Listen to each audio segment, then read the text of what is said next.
दोस्तों नमस्कार। दोस्तों मैं बिमल शाही आप सभी लोगों का अपने चैनल में स्वागत करता हूं और उम्मीद करता हूं कि आप लोग सभी लोग स्वस्थ होंगे एवं मस्त होंगे। और सभी राष्ट्रवादियों और सनातनियों से ये निवेदन रहेगा कि आप लोग मेरे चैनल को सब्सक्राइब कर लीजिए। दोस्तों आज हम फिर बात करने वाले हैं बिहार के बारे में। जी हाँ दोस्तों, बिहार एक बार फिर से जातीय संघर्ष में उलझ के रह गया है। हम कितना भी सोचते हैं कि बिहार से काश शायद बिहार से ये सब चीज़ें मिट जाए। लोग जाति मानते हैं, ये हद तक सही है, लेकिन एक दूसरे के प्रति इतनी नफरत कि दूसरे जात के लोगों को देखना कोई नहीं चाहता है। यह एक बहुत विचित्र सवाल खड़ा हो गया है। आज मैं जिस घटना के बारे में आप लोग का ध्यान खींचना चाहता हूँ वो घटना घटी है बिहार के नवादा जिले में। जी हाँ दोस्तों, वहाँ बिहार के नवादा जिले में एक गांव है। उस गांव में एक छोटे से ज़मीन के टुकड़े पर कुछ लोग अपनी झोपड़ी टाइप का घर बनाकर रह रहे थे। ऑब्वियस सी बात है, जब वो झोपड़ी बनाकर रह रहे थे तो वो किसी ऊंची जात के या जो सवर्ण कैटेगरी के लोग नहीं ही रहे होंगे। वे थे मांझी समुदाय के लोग थे, वे थे मुजहर समुदाय के लोग थे, वे थे रविदास समाज के लोग थे। और एक रात ऐसा हुआ कि वो लोग सो रहे थे और किसी ने उनका जो गांव था पूरा 80 लोगों का, 80 से 100 लोगों का पूरा परिवार था। और अचानक कुछ लोग आए और उनके पूरे गांव में आग लगा दिया। हालांकि मैं टीवी पर इंटरव्यू देख रहा था तो उसमें पता चला कि एक लोग की उसमें मृत्यु हुई है। लेकिन ज़्यादातर लोग ये कह रहे हैं कि किसी की मृत्यु नहीं हुई है, लेकिन कुछ लोग कह रहे थे कि एक आदमी की मौत हुई है। मौत नहीं भी हुई है तो क्या हुआ, इसमें मानवता तो मरा है ना। और हत्या करने वाले कौन थे? हत्या करने वाले भी सारे दलित समुदाय के, महादलित समुदाय के ही लोग थे। जी हाँ दोस्तों, जिस आदमी पर कि ये आगजनी का आरोप लग रहा है वो उसका नाम है नंदू पासवान। और वो एक स्वयं महादलित समाज से आता है, दलित समुदाय से आता है। तो नंदू पासवान और उसके कुछ करीब 28-30 लोगों के झुंड ने इस घटनाक्रम को अंजाम दिया है। और ऐसा माना जाता है कि उसमें कुछ यादव समाज के लोग थे, कुछ पासवान समाज के लोग थे।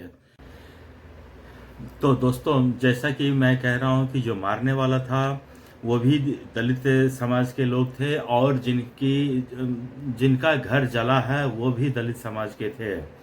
और इसमें जो दलितों की जो राजनीति करते हैं उनके ऊपर भी एक सवाल खड़ा हो गया है।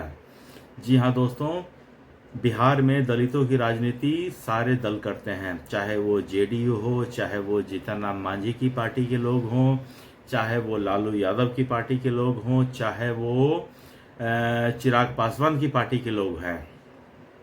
चूंकि घर को जलाने वाला पासवान समुदाय के लोग थे, इसलिए चिराग पासवान के ऊपर सब लोग अभी टूट पड़े हैं कि चिराग पासवान के पार्टी के लोग हैं, क्या चिराग पासवान इनके खिलाफ एक्शन लेगा नहीं लेगा।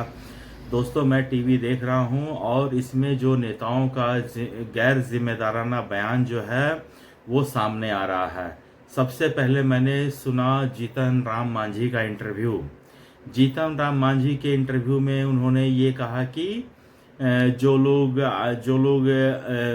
आए थे, बदमाश लोग जो घर को जलाए हैं, वो यादव समाज के लोग थे। जीतन राम मांझी से तो आप किसी अच्छे स्टेटमेंट की उम्मीद कर नहीं सकते हैं, लेकिन जो चिराग पासवान का स्टेटमेंट आया है वो काबिले तारीफ है। उन्होंने किसी का बचाव नहीं किया। उन्होंने कहा कि जो भी लोग इस घटनाक्रम में संलिप्त हैं उन्हें कानून की तरफ से जो भी कड़ी से कड़ी कार्रवाई हो सकती है वो होनी चाहिए। ये एक मिला जुला बहुत अच्छा स्टेटमेंट था, वेलकम स्टेटमेंट था। और नेताओं को ऐसा ही स्टेटमेंट देना चाहिए। नेताओं को पहले तो अगर कोई घटना घटती है तो ये जाति धर्म से ऊपर उठकर बोलना चाहिए।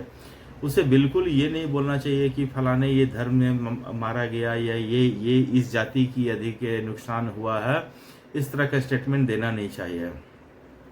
अच्छा, इसके बाद जो है लालू प्रसाद यादव की पार्टी जो है उनके लिए एक मतलब कि टूरिस्ट स्पॉट बन गया है। वो इस घटनाक्रम में बहुत खुशी मना रहे हैं। खुशी इसलिए मना रहे हैं कि उनको पॉलिटिक्स करने का मौका मिल गया है। उन्हें ये कहने का मौका मिल गया है कि जेडीयू और बीजेपी के राज्य में जो सरकार चल रही है उसमें भी जंगल राज है। अब कोई ये नहीं कह पाएगा कि सिर्फ जंगल राज सिर्फ आरजेडी के ही शासनकाल में था। जंगल राज अभी भी कायम है। और नीतीश कुमार से मुझे समझ में नहीं आता है कि किसी तरह का उम्मीद करना चाहिए या नहीं करना चाहिए लोगों को। मैं तो कहूँगा नीतीश कुमार से अब कुछ उम्मीद करने की ज़रूरत नहीं है। बिहार में नीतीश कुमार बहुत काम कर चुके हैं, अब उन्हें चुपचाप सीधा रिटायरमेंट ले लेना चाहिए। मैं तो यही इतना ही दरखास्त करूँगा नीतीश कुमार से कि आपने बिहार की सेवा की है, बहुत सेवा की है। अब आप दूसरे को रास्ता दीजिए। अब वो अपने तरह से नए बिहार का निर्माण करेगा। दोस्तों, जब कभी भी हम नए बिहार के निर्माण की बात करते हैं तो उसमें जाति फैक्टर एक ऐसा फैक्टर आ जाता है कि इसमें उलझ कर हम रह जाते हैं। हम एक सनातन क्यों नहीं बन पाते हैं, एक संपूर्ण रूप से हिंदू क्यों नहीं बन पाते हैं, ये समझ में नहीं आता है। देखिए, जब यही बेसिक फ़र्क है हिंदू और मुस्लिम में।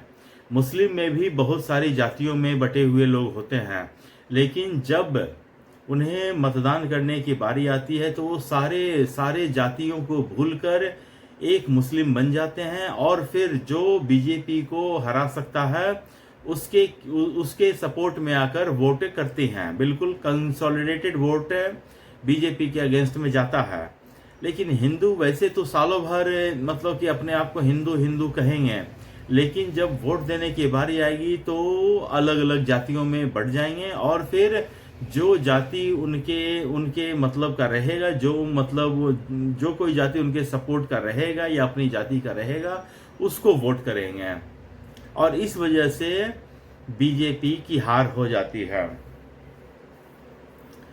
दोस्तों, तो इन सब फर्क को हमें समझना पड़ेगा और बिहार को इस जातीय संघर्ष से बाहर निकालना पड़ेगा। हमें ये समझना पड़ेगा कि जिन लोगों का घर जलाया है, मतलब नंदू पासवान या उनके साथ मिलकर यादव लोगों ने जिन लोगों का घर समाज जलाया है, उन्हें ये सोचना होगा कि जिन लोगों का घर जला है वो भी हमारे अपने भाई हैं। जिस दिन हम ये मानने लगेंगे उस दिन से ही मतलब कि बिहार जातीय राजनीति से ऊपर उठना शुरू हो जाएगा। लेकिन ये कोई मानने को तैयार ही नहीं है, तो ऐसे में तो बड़ा मुश्किल हो जाएगा। और दोस्तों, बस आज के लिए इतना ही। आप लोग अपना ख्याल रखिए, स्वस्थ रहिए, मस्त रहिए। तब तक के लिए नमस्कार, बाय।